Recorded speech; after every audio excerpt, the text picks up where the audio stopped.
ముంబైకి చెందిన ఓ సినీ నటిని జగన్ ప్రభుత్వ హయాంలో వైకాపా పెద్దలు కొంతమంది ఐపీఎస్ అధికారులు కలిసి వేధించిన వ్యవహారంలో తవ్వే కొద్దీ కొత్త విషయాలు వెలుగు చూస్తున్నాయి.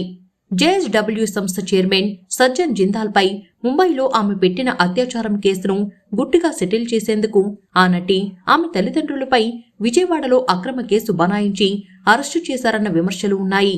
నాటి ప్రభుత్వ పెద్దల ఆదేశాల మేరకు అప్పటి విజయవాడ సిపి కాంతి రాణా తాత, డీసీపీ విశాల్ గుండీలు అధికార దుర్వినియోగం చేసి ఈ అరాచకానికి పాల్పడ్డారు. బాధిత మహిళ ఆమె తల్లిదండ్రుల్ని బెదిరించి నోరెత్తకుండా చేశారు. వారు చెప్పిన వాటికల్లా అంగీకరించిన తర్వాత ఆమెను బెయిల్పై బయటకు తీసుకొచ్చారని తెలుస్తుంది. సజ్జన్ జిందాల్ తనపై అత్యాచారానికి పాల్పడ్డారంటూ ఓ సినీ నటి ముంబైలోని బాద్రా కుర్లా కాంప్లెక్స్ పోలీస్ స్టేషన్లో కొన్నాళ్ల కిందట ఫిర్యాదు చేశారు. పోలీసులు సరిగా స్పందించకపోవడంతో న్యాయస్థానాన్ని ఆశ్రయించారు. బాంబే హైకోర్టు ఆదేశాల మేరకు గతేడాది డిసెంబర్లో సజ్జన్ జిందాల్పై అత్యాచారం, మహిళల ఆత్మగౌరవానికి భంగం కలిగించడం, నేరపూరిత బెదిరింపు తదితర అభియోగాల కింద కేసు నమోదవడం ముంబైలో సంచలనం సృష్టించింది. ఆ కేసు దర్యాప్తు కీలక దశకు చేరుతున్న వేళ ఈ ఏడాది ఫిబ్రవరిలో విజయవాడ కమిషనరేట్ పరిధిలోని ఇబ్రహీంపట్నం పోలీస్ స్టేషన్లో కృష్ణా జిల్లాకు చెందిన వైకాపా నాయకుడు కుక్కల విద్యాసాగర్ ఫిర్యాదు మేరకు ఆ సినీ నటి ఆమె తల్లిదండ్రులపై పోలీసులు మోసం, ఫోర్జరీ కేసు నమోదు చేశారు.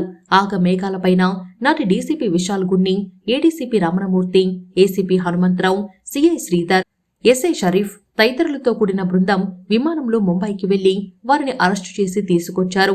సినీ నటి ఆమె తల్లిదండ్రులను ఫిబ్రవరి 10 నుంచి 14 వరకు పోలీసులు కస్టడీకి తీసుకుని విచారించారు. తాము చెప్పిన వాటికల్లా అంగీకరిస్తే బెయిల్ వచ్చేలా చేస్తామని, లేదంటే నెలల తరబడి జైల్లోనే మగ్గిపోవాల్సి ఉంటుందని బెదిరించారు. దిక్కుతోచని స్థితిలో వారు అంగీకరించడంతో మార్చి 15న పోలీసులే బెయిల్ ఇప్పించారు. తర్వాత వారం నుంచి పలు కీలక పత్రాలు, ఖాళీ కాగితాలపై సంతకాలు చేయించుకున్నట్లు సమాచారం. బాధిత కుటుంబం తర్వాత ముంబైకి వెళ్లిపోయింది. విజయవాడ జైలు నుంచి సినీ నటి ఆమె కుటుంబం విడుదలైన 2 రోజులకే ముంబైలో సజ్జన్ జిందాల్పై నమోదైన కేసును అక్కడి పోలీసులు మూసేశారు. అత్యాచారం జరిగిందనేందుకు తగిన ఆధారాలు బాధితురాలు సమర్పించలేదని, వాంగ్మూలం ఇవ్వటానికి రావాలని పదే పదే కోరినా స్పందించలేదంటూ న్యాయస్థానంలో క్లోజర్ రిపోర్ట్ దాఖలు చేశారు. జేఎస్డబ్ల్యూ చైర్మన్ సజ్జన్ జిందాల్కు నాటి ముఖ్యమంత్రి జగన్మోహన్ రెడ్డితో సత్సంబంధాలు ఉన్నాయి. కడపలో ఉక్కు కర్మాగారం నిర్మాణానికి రాష్ట్ర ప్రభుత్వంతో జేఎస్డబ్ల్యూ ఒప్పందం కుదుర్చుకుంది. శంకుస్థాపన కూడా చేసింది. ఈ నేపథ్యంలో ముంబైలో సజ్జన్ జిందాల్పై నమోదైన అత్యాచారం కేసులో ఆయనకు మరిన్ని చిక్కులు ఎదురుకాకుండా ఉండేందుకు నాటి వైకాపా ప్రభుత్వ పెద్దలు రంగంలోకి దిగారు. తమ పట్ల విపరీతమైన స్వామి భక్తి ప్రదర్శించే నాటి విజయవాడ సిపి కాంతి రాణా తాతాకు వివాదాన్ని సెటిల్ చేసే బాధ్యతలు అప్పగించారు.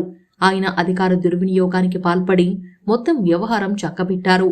చిన్న జేబు దొంగను పట్టుకున్నా ప్రెస్ మీట్లు పెట్టి ప్రెస్ నోట్లు విడుదల చేసి హడావుడి చేసే కాంతి రాణా తాత ఇంత సంచలన కేసు అరెస్టు వ్యవహారంలో ఎక్కడా చిన్నపాటి సమాచారాన్ని కూడా బయటకు పొక్కనివ్వలేదు.